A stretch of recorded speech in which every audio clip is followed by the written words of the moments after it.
我们经常觉得学一门新语言，最开始的自我介绍应该是最简单的，比如学中文，学会一句“你好，我叫什么什么”，好像就算入门了。但事情真的有这么简单吗？我总感觉这里面藏着不少我们没注意到的学问。你这个感觉太对了，而这也正是我们今天想和大家深入探讨的话题。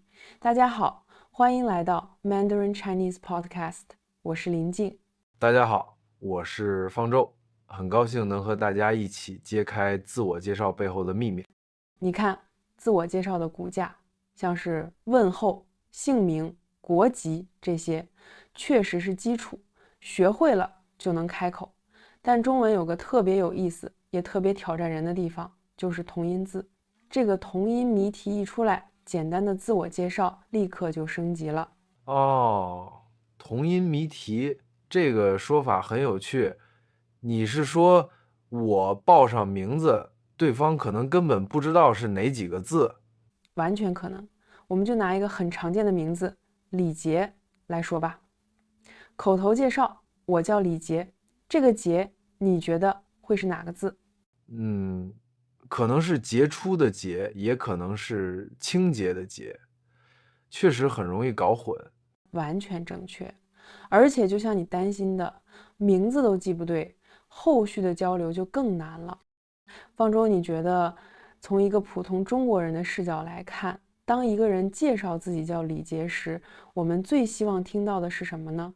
是希望他能把这个谜题解开。那最地道的说法应该是什么样的？一个非常清晰准确的说法是这样的：大家好，我叫李杰，是木子李的李，杰出的杰。木子李的李，杰出的杰啊，我明白了。你这个解释里其实藏着两种完全不同的方法。没错，你看出来了。木子李是把一个汉字拆开它的结构来说明，而杰出的杰是用一个常用的词语来锁定这个字，对不对？很棒，你总结的太好了。我们通常把这些方法都泛泛的叫做拆字术，但就像你说的，它主要就包括拆结构和组词语这两种，灵活的把它们结合起来，就能把任何名字都解释得清清楚楚。这不仅仅是语言上的准确，更是一种体贴和尊重，说明他对中文有很深的理解。这个方法听起来非常地道，感觉一下子就专业起来了。但我在想，会不会有种情况，比如在一个特别轻松的朋友聚会上，这么解释会不会显得有点太严肃，或者说太繁琐了？你这个担心也有道理，确实要看场合，但在绝大多数初次见面的场合，尤其是在工作或者稍微正式一点的环境里，这种解释是非常受欢迎的。它就像一个语言解码器，你主动提供了解码方式，对方会觉得你很细心、很严谨。语言解码器，这个比喻好，一下子就懂了。所以说，中文的自我介绍，关键不在于说的多流利，而在于说的多清晰，尤其是在处理名字这个问题上。完全正确。这门拆字术的艺术，其实就是自我介绍的第一个进阶关卡。但这还只是开始，怎么根据不同场合和对象来调整你的自我介绍，那又是另一门更深的学问了。对，这正是我接下来想问的。自我介绍肯定不是一招鲜吃遍天，在中文环境里，跟新同事打招呼和第一次见客户介绍自己的方式，肯定得完全不一样吧？那当然了，这中间的差别可大了。这其实就是中文交流里非常重要的变通，它不只是换几个词那么简单，背后反映的是我们中国人很看重关系和情境。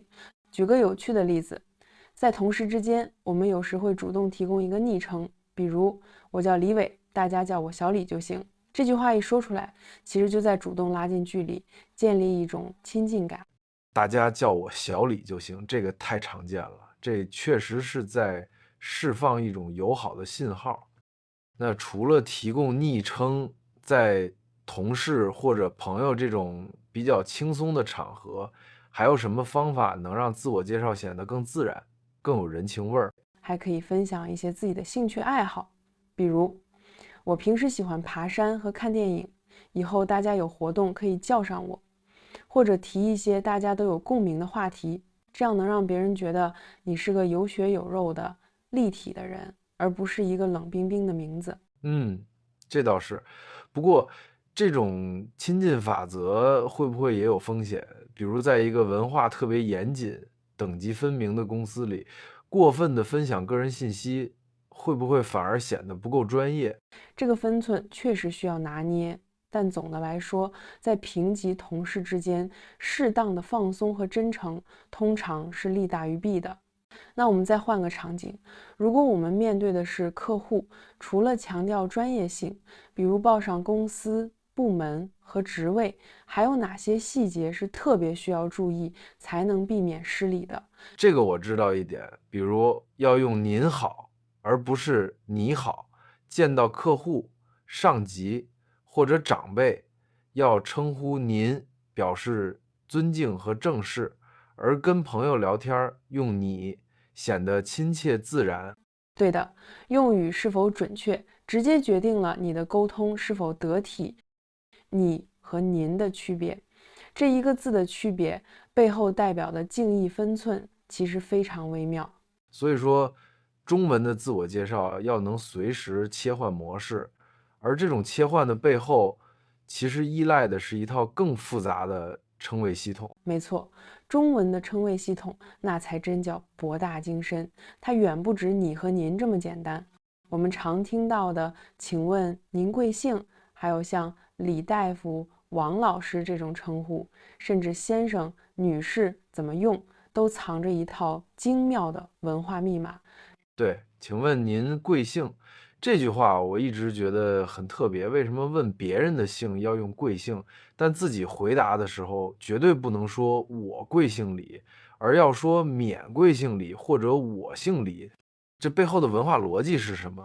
这就是中国文化里一个非常核心的原则，叫做尊人卑己。通过抬高对方的姓氏为贵姓来表达尊敬，同时谦称自己的姓氏来表示谦逊，这是一种非常含蓄和内敛的礼仪。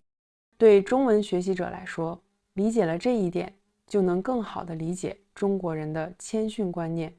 免贵这个说法听起来很有文化底蕴，不过现在还常用吗？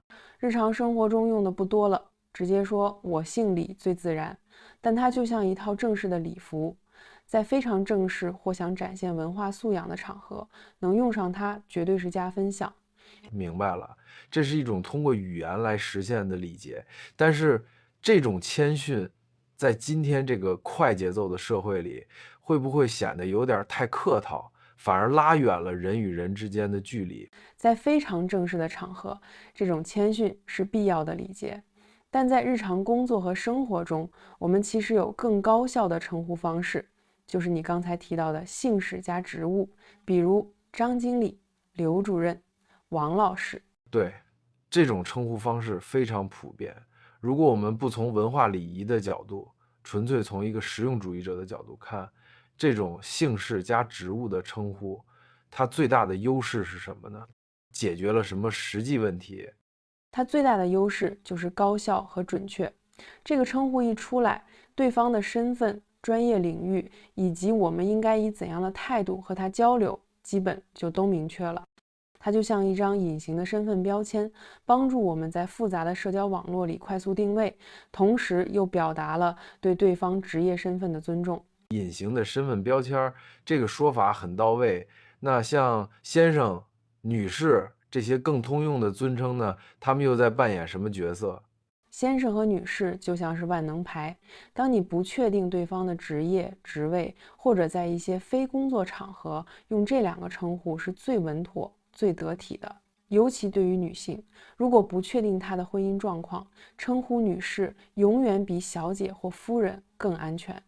他们是跨越了具体关系的通用礼仪，确保了最基本的尊重。哦，这么一梳理，我明白了。无论是拆字数，还是各种称谓，它们背后都指向了同一个核心：中国文化里对关系和尊重的高度重视。完全正确。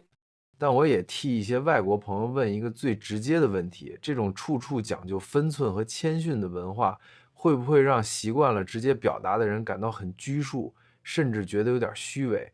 这是一个非常好的问题。其实可以这样理解，这并非虚伪，而是一种维持人际和谐的智慧。